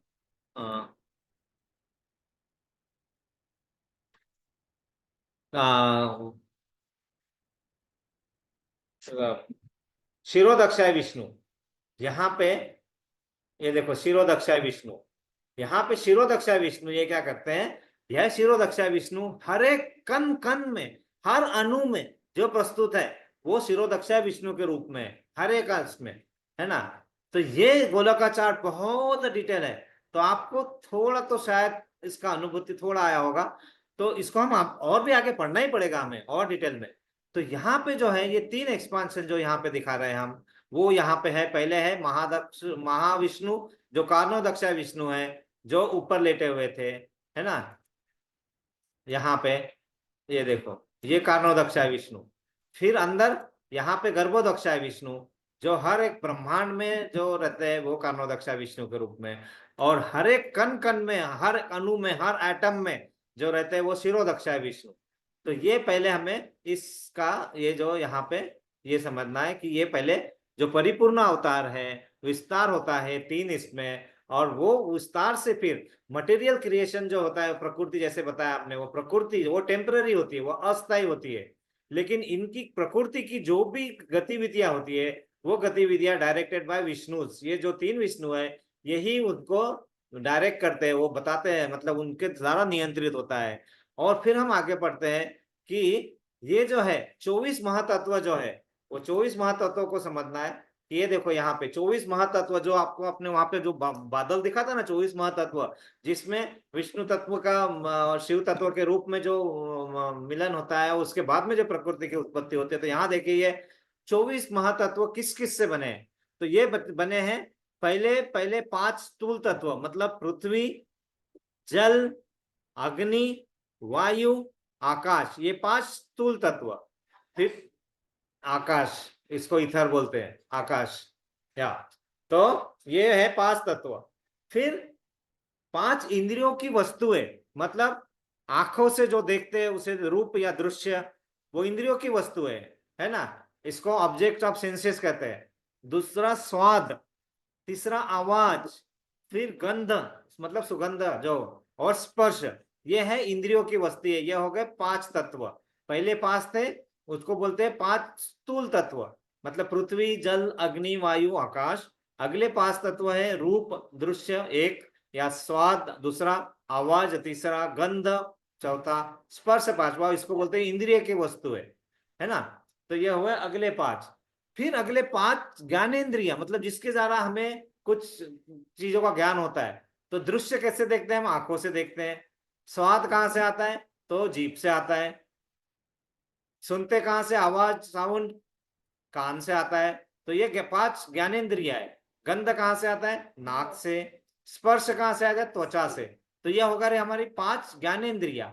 और 5 कर्मेंद्रिया, जिससे कर्म करते हैं, वो कौन कौन सी है, हाथ, पैर, वाणी, जनेन्द्रिया और गुदा। तो ये हो गए टोटल 20, 5 5 10 15 20, ये हो गए 20 स्थूल तत्व। और सूक्ष्म तत्व, मतलब छोटे तत्व है, वो है मन, बुद्धि, मिथ्या अहंकार, अहंकार ही नहीं, मिथ्या अहंकार। और चौथा जो है दूषित चेतना, मतलब चेतना का ही पार्ट जो दूषित हो चुका है भौतिक जगत में आने के बाद।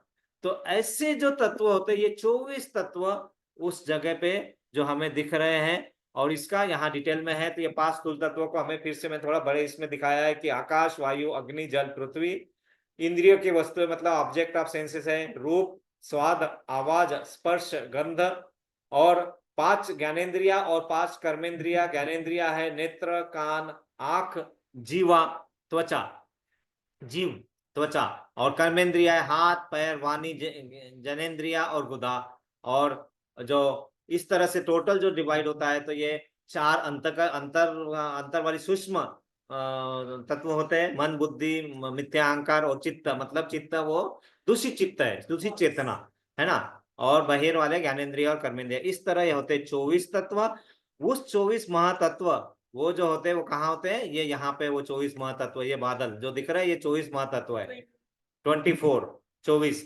और फिर उनका यहाँ पे भगवान शिव और माया, इनको 24 तत्वों को लेके ब्रह्मांड जी को साथ में लेके फिर सृष्टि का निर्माण, प्रकृति का निर्माण होता है। और जब जब प्रकृति का यह पूरा कार्यकाल खत्म होता है, तो ये सब पूरे तत्व फिर से भगवान कृष्ण में विलीन हो जाते हैं जब भी प्रलय आता है। तो इस तरह से इस चीजों को समझना सांख्य योग है।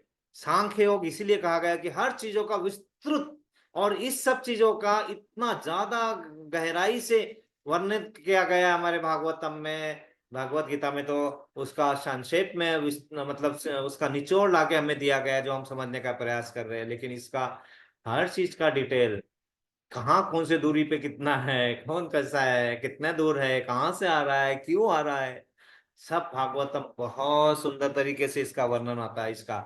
लेकिन ये चीज जो है, ये यहाँ पे महातत्व, 24 महातत्व मैं आपके साथ शेयर करूंगा। आप प्लीज इसको थोड़ा देखिए फिर से। उस महातत्व के बारे में, हमें महत्तत्व के बारे में पता होना चाहिए। और ये महत्तत्व सब जो है कौन से जगत में आते हैं, सब भौतिक जगत में आते हैं। तो आप फिर से आप देखेंगे तो ये देवी धाम से हम शुरू करते हैं, ये सब मटेरियल वर्ल्ड है, भौतिक वर्ल्ड है। ऊपर जाते हैं हम, तो हम यहाँ शंभु, जो शंभु, और यहाँ से हाईएस्ट जो है महेश धाम, यहाँ तक का वो शंभु धाम। उसके ऊपर ब्रह्मा ज्योति में, मतलब जो भगवान को प्रकाश के रूप में समझते, वो भी बहुत अच्छा है। लेकिन वो वहां तक ही समझ पाते हैं, क्योंकि उनके आगे उन्हें नहीं पता है कि भगवान आकार भी लेते हैं और सच्चिदानंद स्वरूप में आदान प्रदान भी होता है। तो वहां तक है। तो देवी धाम, सॉरी हरि धाम, जहाँ वैकुंठ है, यहाँ पे क्या होता है, यहाँ पे देवी देवताएं रहते हैं यहाँ पे। यहाँ पे उसके ऊपर जब जाएंगे तो फिर अयोध्या धाम, फिर उसके ऊपर जब जाएंगे तो द्वारका, जगन्नाथपुरी, मथुरा, और फिर हम जाएंगे तो गोलक वृंदावन, सच्चिदानंद स्वरूप। और हम कहाँ तक सोच पाते थे अभी तक, हम सिर्फ सोच पाते थे यहाँ तक, अरे स्वर्ग लोक में जाना है, ये देखिए यहाँ पे भूर लोक से हमें यहाँ तक ही जाना है, देवताओं के लोक में। यहीं तक हमारी सोच, क्योंकि हमें उतना ही बताया गया, हम उतना ही समझ पाते थे। लेकिन जैसे जैसे हम भगवान को समझने का प्रयास करते तो हमें समझ में आता है कि अरे बहुत आगे है, बहुत दूर है ना। तो लेकिन भगवान ने क्या कहा है कि कलयुग में आप चिंता मत करो। अरे चैतन्य महाप्रभु आए और उन्होंने क्या कहा है कि भक्ति, प्रेमा भक्ति से आप मुझे प्राप्त कर सकते हैं। और उसके लिए उन्होंने महामंत्र दिया है। क्या है महामंत्र, हम बोलेंगे हरे हरे कृष्ण हरे कृष्णा कृष्णा हरे हरे कृष्णा कृष्णा हरे कृष्णा हरे, कृष्णा हरे हरे हरे हरे हरे राम हरे हरे राम राम हरे हरे राम राम राम राम राम राम हरे हरे। तो इस तरह से हम सभी की यही आध्यात्मिक प्रगति होते रहे, भौतिक जगत में हम अपने आप को संभाल के चलते रहे, हमारे कर्मों को सकाम कर्मों में कन्वर्ट करने का प्रयास करते रहे, हमारे बुद्धि का योग सही तरीके से हो, ताकि हम बुद्धि योग का यूज करके भक्ति योग में आके भगवान को समझ के सही मार्ग में जा सके। और आज मेरी भांजी नुपुर, उसका बर्थडे है। आज हमारे एक मित्र नितिन देशमुख, इनका भी मैरिज एनिवर्सरी है। वहाँ पे एक मेरे एक स्टूडेंट था जिसका नाम कृष्ण दत्त है, उसका भी आज बर्थडे है। और ऐसे सभी का जो भी आज अभी बर्थडे हुआ, कुछ भी हुआ, जो भी खुशी का कारण था, और खुशी का कारण और बढ़े हमारा, और बढ़ते रहे, हम इसमें प्रगति करते रहे। और किसी की कोई स्पेशल प्रेयर है, सभी बच्चों का स्वास्थ्य, सभी का स्वास्थ्य अच्छा रहे, बच्चों को और शैक्षणिक प्रगति करते रहे, ज्ञान लेते रहे, हमारी भी प्रगति होते रहे, हमें ज्ञान मिलता रहे, हमें बुद्धि मिले कि हम महामंत्र का जप करें, ताकि हमें शुद्धता आए और हमें समझने का जितना कठिन प्रयास करते रहे। इसीलिए हम सबके लिए 3 बार प्रेयर करेंगे। लेकिन और किसी का कोई स्पेशल प्रेयर है तो बताइए, हम उसको जोड़ेंगे। अदरवाइज सभी के लिए तो हम प्रेयर करते थे ही है ना। तो हम सभी के लिए 3 बार प्रेयर करेंगे। हरे कृष्णा हरे हरे कृष्णा कृष्णा कृष्ण कृष्णा कृष्ण हरे हरे हरे, हरे हरे हरे हरे हरे राम राम राम राम राम राम हरे हरे हरे। हरे हरे हरे कृष्णा कृष्णा कृष्णा कृष्ण कृष्णा हरे कृष्ण हरे, हरे हरे हरे हरे राम हरे राम राम राम राम राम हरे हरे। हरे हरे हरे हरे कृष्णा कृष्ण कृष्णा कृष्ण कृष्णा हरे कृष्ण हरे, हरे हरे हरे हरे राम राम राम राम राम हरे हरे। हरे हरे। हमें इस लायक बनाने के लिए कि हम समझ पाए इतना सिंपल तरीके से भगवत गीता यथारूप लिखने के लिए, और ऐसे ही बहुत सारे बुद्धि प्रदान करने वाले बहुत सारे बुक लिखने के लिए, हम प्रभुपाद का धन्यवाद करने के लिए, हम धन्यवाद तो हम वो कम शब्दों में ही कर पाते हैं, लेकिन हम उनके लिए 3 बार प्रेयर करेंगे। हरे हरे कृष्ण हरे कृष्ण कृष्ण कृष्ण हरे हरे हरे हरे राम राम राम राम राम हरे हरे हरे हरे कृष्ण हरे कृष्ण कृष्ण कृष्ण कृष्ण कृष्ण हरे हरे हरे हरे राम हरे राम राम हरे राम हरे हरे हरे हरे कृष्ण कृष्ण हरे कृष्ण कृष्ण कृष्ण हरे कृष्ण हरे हरे हरे हरे हरे राम राम हरे राम हरे। हरे हरे। तो यहाँ पे हम आज रुकेंगे और आप सब आते हैं, आप सभी भक्तों के कारण ही हम इसे आगे बढ़ पाते हैं। तो हम प्रेयर करेंगे आप, ठीक है। वंशा कल्पतरु तत्रूपश्च कृपा सिन्धुभ्य एव च एव च पतितानां पतितानां पावनेभ्यो पावनेभ्यो वैष्णवेभ्यो नमो वैष्णवेभ्यो नमो नमः। नमः। अनंत कोटि अनंत वैष्णव कोटि वृंद की वैष्णव वृंद की जय। जय। ग्रंथराज श्रीमद् भगवद गीता भगवद की गीता की जय। जय। गुरुदेव की जय। गुरुदेव की जय। प्रभुपाद प्रभुपाद की की जय। जय। निताई निताई गौर गौर प्रेमान। प्रेमानंदे। हरि हरि हरि हरि बोल। बोल। सभी एकत्रित भक्तों की जय जयकार हो, हरे हरे कृष्णा। कृष्णा सभी एकत्रित भक्तों की जय जयकार हो, हरे कृष्णा। हरे कृष्णा सभी एकत्रित भक्तों की जय जयकार हो, हरे हरे कृष्णा। कृष्णा श्री गुरु और श्री गौरांग की जय जयकार हो, हरे कृष्णा। हरे कृष्णा। अरे आप कौन सभी से का बुक फिर यूज कर रहे हैं आप? यस यस माता जी। ये मैं अनामिका बोल रही हूँ। संध्या बोलते हैं। अनामिका माता जी। हाँ यस यस माता जी। हाँ। ये कौन सी बुक आप यूज करते हो? हिंदी ये वर्जन? भगवत गीता। नहीं भगवत नहीं, गीता है। हिंदी किसका लिखा हुआ, यानी अगर वो चाहिए होगा तो? हाँ तो ये आप को चाहिए है तो यह है श्रीमद् भगवत गीता यथारूप, प्रभुपाद ने लिखा हुआ है। और ये हर जगह मिलता है। आप कहाँ पे है माता जी? मी संध्या बोलते हैं, कुंचमवार। अच्छा। हाँ हाँ। तर हे जे आहे, अच्छा हे जे गोलका चार्ट का, हाँ, गोलका चाट जर का गोलका चार्ट कुठेच भेटणार नाही, मीच फक्त शेअर करणार ते एकदा Print out on Google also it's not available. ये जो गोलका चार्ट जो है, ये जो बनाया था एक प्रभु जी ने 7 साल की मेहनत से बनाया हुआ है गोलका चार्ट है, पूरा अध्ययन करके शास्त्रों का डिटेल में। तो ये मैं इसका HD कॉपी शेयर करूंगा, आप उसको अपने साथ में रख सकते हैं माता जी। ठीक है, ठीक। Okay print okay. आउट निकाल। प्रिंट आउट तो अगर अच्छा कहीं प्रिंट आउट है तो हमने घर में बहुत बड़ा प्रिंट आउट, मतलब ऐसा आ, बहुत बड़ा प्रिंट आउट है, मतलब मेरा साइज का इतना प्रिंट आउट निकाल के रखा हुआ है वैसा। तो वो हमारे यहाँ तो इंडिया में हमें मिल जाएगा अच्छे क्वालिटी प्रिंट आउट का, तो वो रख सकते हैं, या फिर हमारे पास ये सॉफ्ट कॉपी में रहेगा। लेकिन अगर उसको निकाल के अपने घर पे रखते हैं तो बहुत ही अच्छा है, क्योंकि हमें वो सब हमारे सामने दिखता रहता है और उसके बारे में हम बहुत अध्ययन कर सकते हैं। तो यहाँ पे देखिए, यहाँ पे दिखेगा थोड़ा सा, पता नहीं दिख पा रहा है कि नहीं पा रहा नहीं, है। सर बैकग्राउंड हटाइए तो दिखेगा। आपका बैकग्राउंड हटाना बैकग्राउंड से। पड़ेगा। हाँ हाँ। एक मिनट। आप आप हाँ फोन पे एक क्लिप, फोटो निकाल के भेज दो ग्रुप में। हाँ हाँ, मैं वो उसका वो PDF उसका वो अच्छा वाला कॉपी तो मैं आपको भेजूंगा ही, बस बस, है ना। मुझे फोन एक पे मिनट। मिलेगा हाँ तो भी ठीक है। हाँ, नहीं वो तो ये देखो।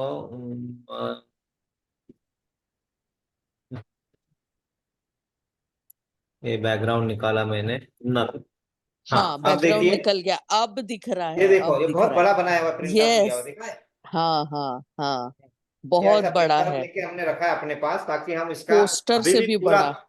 हाँ बहुत बहुत बड़ा, ये शायद A0 साइज है, शायद A0 साइज प्रिंट हाँ, आउट है। देख रहा है, मेरे पीछे दिख रहा होगा आपको, है ना। दिख रहा है, दिख रहा है। हाँ उसका ना फोटो निकाल के व्हाट्सएप भेज देना मुझे। नहीं, मैं आपको उसका फोटो निकालने से प्रिंट नहीं ले पाएंगे, मैं आपको HD क्वालिटी का ही भेजूंगा, ताकि आप फिर प्रिंट लेने के लिए आप कितना भी बड़ा करके प्रिंट ले सकते हैं, फ्लेक्स में या कैसे भी उसका। अच्छा लगा आज का वो, मालूम नहीं वो नहीं था। बहुत बहुत ज्यादा किसे धीरे ये धीरे धीरे और ये ये बात समझने की। मुझे बिल्कुल मालूम नहीं थी। हाँ ये हमें भी धीरे धीरे ही पता चली है, और हम भी उसको और अध्ययन करने का प्रयास कर रहे हैं, ताकि उसको और अच्छे से समझ सके, अपने बच्चों को, अपने आसपास के लोगों को उसके बारे में बता सके कि हमारा कहाँ तक हम सोच रहे हैं और हमें और कहाँ तक सोच सकते हैं। क्योंकि हमारी इंद्रियां है ना बहुत नियंत्रित है, हमारी सोच उतनी ही नियंत्रित है। लेकिन जब हम उसके परे सोचते हैं, भगवान के साथ समर्पित हो जाते हैं, अपने कर्मों को वहां पे लगा देते हैं, तो फिर जो फल मिलता है उसको हम सोच भी नहीं पाएंगे, इतना ज्यादा रहता है। इसलिए कर्म करो फल की आशा न करो का मतलब ही ऐसा है कि आपको सोच ही इतनी है कि आप मांग मांग के मांगेंगे क्या, 4 मर्सिडीज, 4 बंगला, 4 राज्यों का राज, और इतना क्या मांगोगे मांग मांग के, है ना। लेकिन उससे ज्यादा आपको मिलेगा ना, तो बिन मांगे सब कुछ पाया, ऐसा है वो, है ना। तो वो कहने का मतलब होता है उनका, है ना। तो ये सब चीजें जो है बहुत ज्यादा धीरे धीरे हमें पता चलती है। इसलिए हमारा जो जो विचार है वो विस्तारित, मतलब उसको कोई सीमाएं नहीं रखनी चाहिए। और जो भी हमारे कर्म है हम सरेंडर करके भगवान के लिए ही कर रहे हैं। हम सब काम का अच्छे करते हैं, लेकिन वो कर रहे हैं किसके लिए, वो कृष्ण भावना भावित होके अगर हमारे कर्म होते रहेंगे तो हमारे कर्म सिर्फ सब निष्काम होते जाएंगे। तो ये सब चीजों को समझना बहुत जरूरी हो जाता है, तो हमें आनंद की अनुभूति होती है हर कार्य में, फिर हमें वो थैंक यू, दुख थैंक वाला यू। नहीं लगता है। ऐसा है, ऐसा है। I Hare attended Krishna. This way first time हा. यस नाही माता तर जी। मी तुमच्या रेकॉर्डेड ऐकत असते, पण आज हाँ पहिल्यांदा हाँ, मी झूम पर करू शकले. नाही, धन्यवाद तुम्ही आता आल्या जरा पॉझिटिव्हिटी किती आली बघा, स्ट्रॉंग आज, बिल्कुल मला तर बिल्कुल 1 मिनिट अटकलं नाही, है ना, बिल्कुल। Thank you, thank you. नो, चलो. जहां जहां भक्त आते हैं, अच्छे भक्त जब जुड़ जाते हैं ना, तो भगवान को भी टेंशन आ जाता है। अरे ये जो भी अभी आ रहा है बाहर, ये सही आना चाहिए। भगवान भी ऐसा वही चाहते हैं, भगवान भी। तो ये सब इसीलिए है ना, जब साथ में आते हैं, मिलते हैं, सुनते हैं, बात करते हैं, ये 1 घंटे के लिए, यहाँ से जो हमारे अंदर जो प्रकाश जाता है ना धीरे धीरे, वो कहीं और से नहीं आ सकता है। और यहाँ तो हम दूर रह रहे हैं, लेकिन हमें अगर हमें यहाँ पे फिजिकल मोड में अगर हम कर पाते हैं तो बहुत ही अच्छा है। लेकिन फिर भी ये भी मोड जो है आजकल बहुत अच्छा हुआ है, तो हम इस तरह से करते रहेंगे तो और हमें आगे आनंद की ही अनुभूति होगी, और कोई दूसरा हो ही नहीं सकता है। हरे कृष्णा। हरे कृष्ण. हरे कृष्णा। किसी का कोई प्रश्न है, कुछ है तो पूछ सकते हैं, बिल्कुल। मैं निकलती हूँ सर ग्रुप से. हाँ हाँ, यस यस माता जी।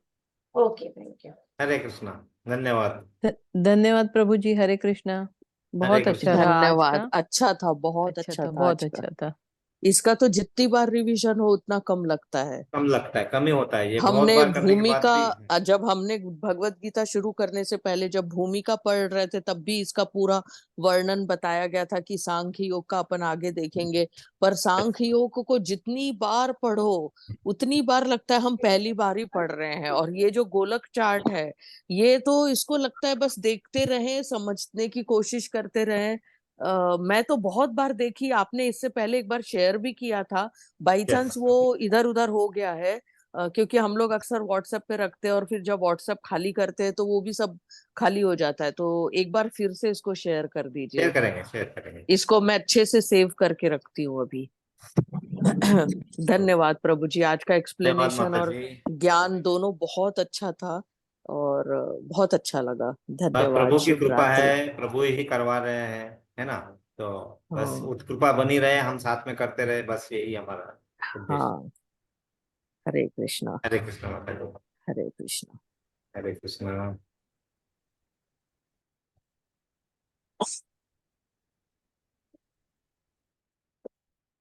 हरे कृष्ण, मधुकर शिंदे सर। हरे कृष्ण प्रभु जी।